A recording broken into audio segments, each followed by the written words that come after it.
मनुष्य क्षत्रिय वंश का हो अथवा वैश्य वंश का हो, वह शूद्र हो या नीच वर्ण का हो, किंतु यदि वह देवता, ब्राह्मण, बालक, स्त्री, वृद्ध, दीन और तपस्वियों का हंता है अथवा इन्हें उपद्रवग्रस्त देखकर इनके संरक्षण से प्राण मुख हो जाता है, तो उसके सभी इष्ट देव उससे विमुख हो जाते हैं।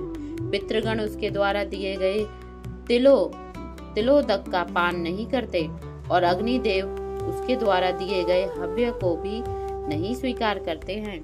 हे पक्षींद्र, संग्राम के उपस्थित होने पर शस्त्र लेकर जो क्षत्रिय शत्रु सेना के समक्ष द्वेष और भयवश नहीं हो जाता है तथा बाद में मारा जाता है, तो उसका छात्रबल मानो व्यर्थ ही हो गया है।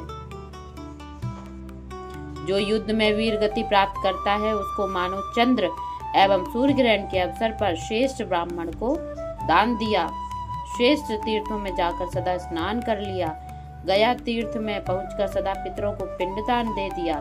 जो क्षत्रिय अपने कर्तव्यों का पालन बिना किए हुए शरीर को छोड़ता है, वह सदा चिंता करता रहता है कि समर भूमि में मारे गए स्वामी के लिए, बलात् अपहृत गौ के लिए, स्त्री बालक की हत्या रोकने के लिए तथा मार्ग में लूटे जाने वाले साथियों के लिए अपने प्राणों का परित्याग मैंने नहीं किया।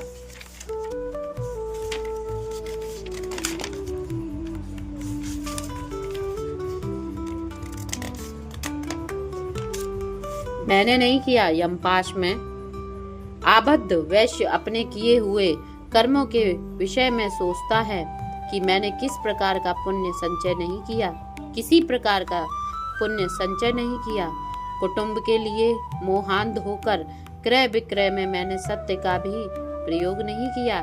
ऐसे ही शूद्र शरीर प्राप्त करने वाला भी अपने कर्तव्य से विमुख रहते हुए यदि शरीर त्याग करता है, तो वह भी यह चिंता करता है कि मैंने ब्राह्मणों को ना तो यशकर दान दिया है और न उनकी पूजा की है। मेरे द्वारा इस पृथ्वी पर जलाशय का निर्माण नहीं करवाया गया। मैंने किसी संस्कारहीन ब्राह्मण श्रेष्ठ का संस्कार कराने में योगदान भी नहीं किया है। शास्त्र विहित अपने कर्मों का परित्याग करके मधांध होकर मैं जीवित रहा। श्रेष्ठ तीर्थ में जाकर अपने शरीर का परित्याग भी नहीं किया।